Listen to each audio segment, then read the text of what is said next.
اسی طرح سے رئیس المنافقین کا نام آپ جانتے ہوں گے، عبداللہ ابن ابی ابن سلول،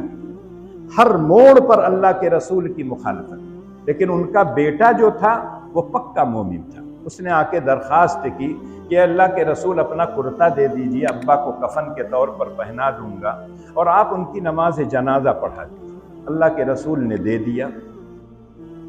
اور حدیث میں آتا ہے، جانتے ہیں کیوں دیا تھا؟ حضرت حمزہ رضی اللہ تعالیٰ عنہ جو سید الشہداء ہیں، اللہ کے رسول کے چچا ہیں، جب غزوہ احد میں وہ شہید ہوئے تھے تو ان کے کفن کے لیے کپڑا نہیں تھا، پیر کھل جاتا تھا، کبھی سر کھل جاتا تھا، تو عبداللہ ابن ابی ابن سلول جو لمبا تڑنگا تھا اسی کا کرتا لے کے اللہ کے رسول نے پہنایا۔ اللہ کے رسول نے دنیا ہی میں اس کو بدلہ دے دیا کہ تم نے چچا کو دیا تھا، لو میں اپنا کفن دیتا ہوں تم کو، اور تم کو پہنا دینا اپنے ابا کو، اس لیے کہ بیٹا پکا مومن تھا، اس کی دلدگی کے لیے، اس کی بات کو رکھنے کے لیے اللہ کے رسول نے دیا۔ اور جب جنازہ کے لیے گئے ہیں، حضرت عمر بار بار منع کر رہے تھے، اللہ کے رسول آپ مت پڑھائیے،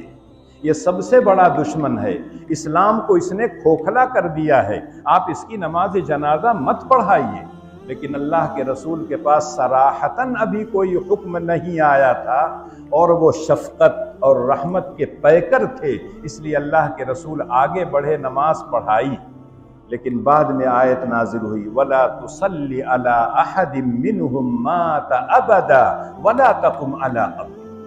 اے نبی، جو آدمی کفر کی حالت میں دنیا سے گیا ہو، آپ اس کی نماز جنازہ مت پڑھائیے، اس کی قبر پر استغفار کے لیے مت جائیے۔ حضرت عمر کی یہی رائے تھی، اور اسی رائے کے مطابق اللہ نے باقاعدہ آیتیں نازل ہوئی۔ تو جو عام لوگ کہتے ہیں یہ سنت عمری ہے، عمر کوئی عام آدمی نہیں تھے، خلیفہ ثانی تھے، اور باقاعدہ اللہ کے رسول نے کہا اگر میرے بعد نبوت کسی کو ملتی تو عمر کو ملتی۔ حضرت عمر رضی اللہ تعالیٰ عنہ اتنے جلیل القدر پیغمبر تھے، قرآن کی حفاظت اگر دیکھا جائے تو پہلے اللہ کے رسول صلی اللہ علیہ وسلم کے جانے کے بعد حضرت ابو بکر سے قرآن کو جمع کروایا،